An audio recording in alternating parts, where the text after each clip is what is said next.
Money doesn't speak, history does. And history repeats a single truth. The collapse of every system is the birth of a shadow economy. Today, your wallet is digital. Your money is in your bank. Your government says you're safe. But what if tomorrow your account freezes? Withdrawal limits come. ATMs close. Sounds absurd? That's what people in Weimar, Argentina, Venezuela thought too. Because every great collapse begins the same way, with the lie of it won't happen to us. Every empire has a black market. Every financial system, no matter how sophisticated, hides a shadow economy beneath it. Because when money stops working, people don't wait for permission to survive. They build a second economy that needs no laws, no banks, no central planners. They use the oldest currencies: need, trust, and gold. 1923. Weimar Germany. The mark wasn't experiencing inflation. It was evaporating. A loaf of bread was 250 marks in January, 200 million in November. Cash became trash. Families burned banknotes because coal was more expensive. Children played with millions of marks like building blocks. Governments called it temporary. The people called it survival. People stopped saving in marks, started hoarding real things: gold, silver, foreign coins, even cigarettes. A gold wedding ring could feed a family for a week. Paper money literally became wallpaper. Money doesn't speak. History does. When faith dies, the black market takes over. The system's incentives had shifted. Saving money was foolish. Converting it immediately to real assets was wise. Power moved from the state's paper to the gold in people's hands. The same cycle repeated in war-torn Europe. Governments rationed food, medicine, and fuel in the name of justice. But justice cannot survive in scarcity. In occupied Paris, coffee was contraband, sugar a luxury, penicillin a miracle reserved for those who can pay in gold or favors. Soldiers and civilians met in back rooms, bartering uniforms for gasoline, diamonds for food.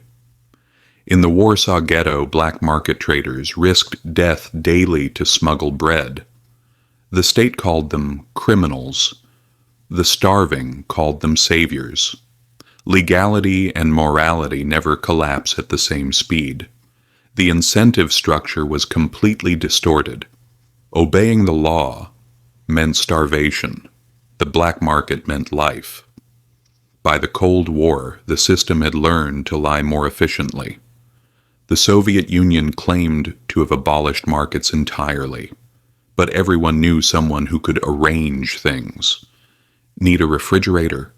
Pay in vodka. Car parts. A carton of Marlboros does the trick. Blue jeans became currency. Even the elites used the same networks. Party officials' wives preached proletarian sacrifice while buying French perfume smuggled through Finland. Money doesn't speak. History does.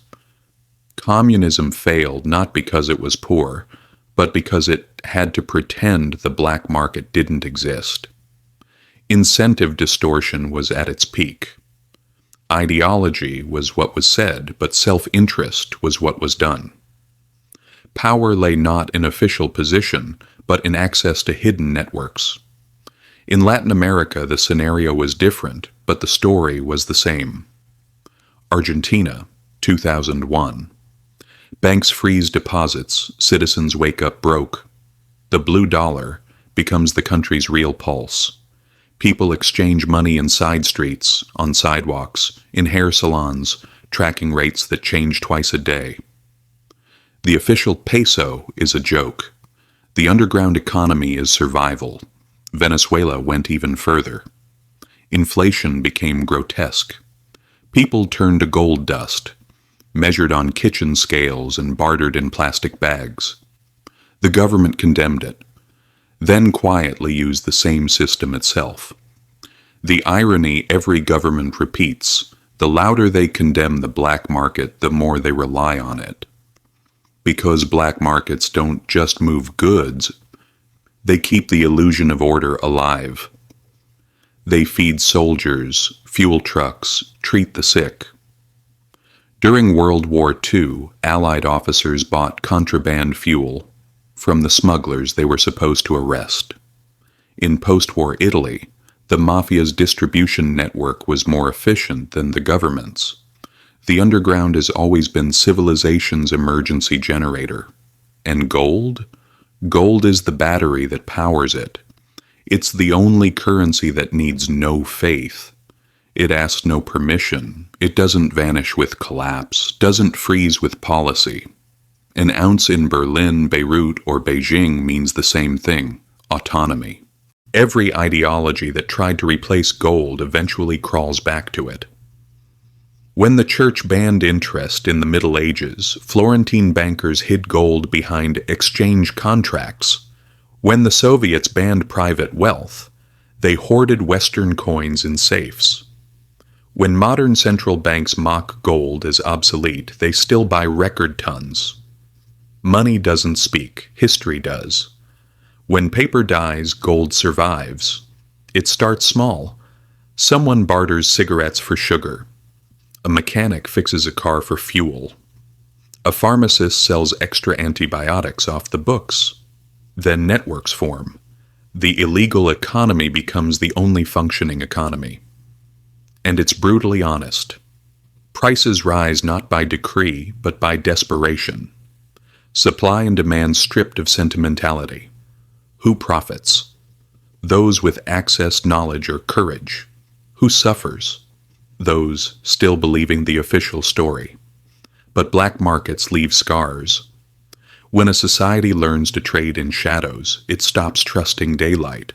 After Weimar, Germany never trusted inflation again. After the Soviets, Russia became a gangster economy. In Latin America, generations learned to measure a government's honesty by the street price of the dollar. The shadow economy doesn't just reflect collapse.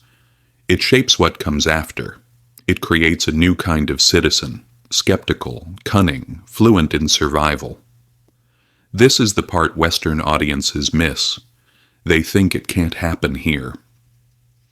But it's already happening, just with better marketing. When Canada froze bank accounts during protests, the world saw a polite version of capital controls.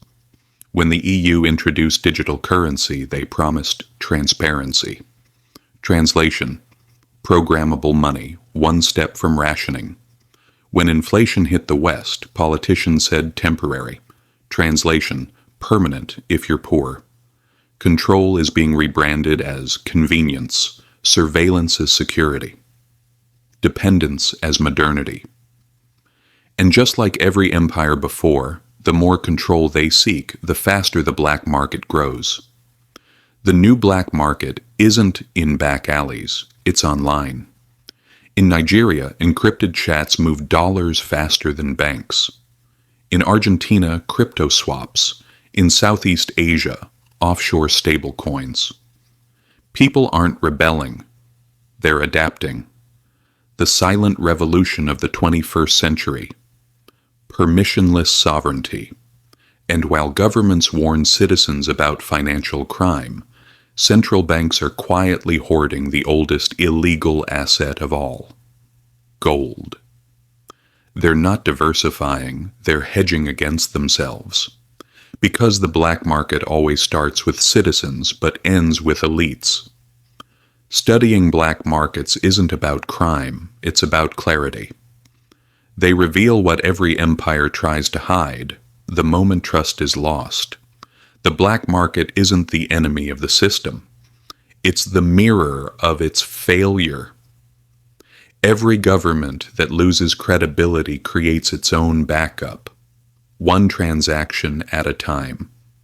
Ask yourself if your government froze your money tomorrow, if your bank limited withdrawals, if your salary lost half its value overnight. What would you trade with? Because that's your real economy, the world beneath the table.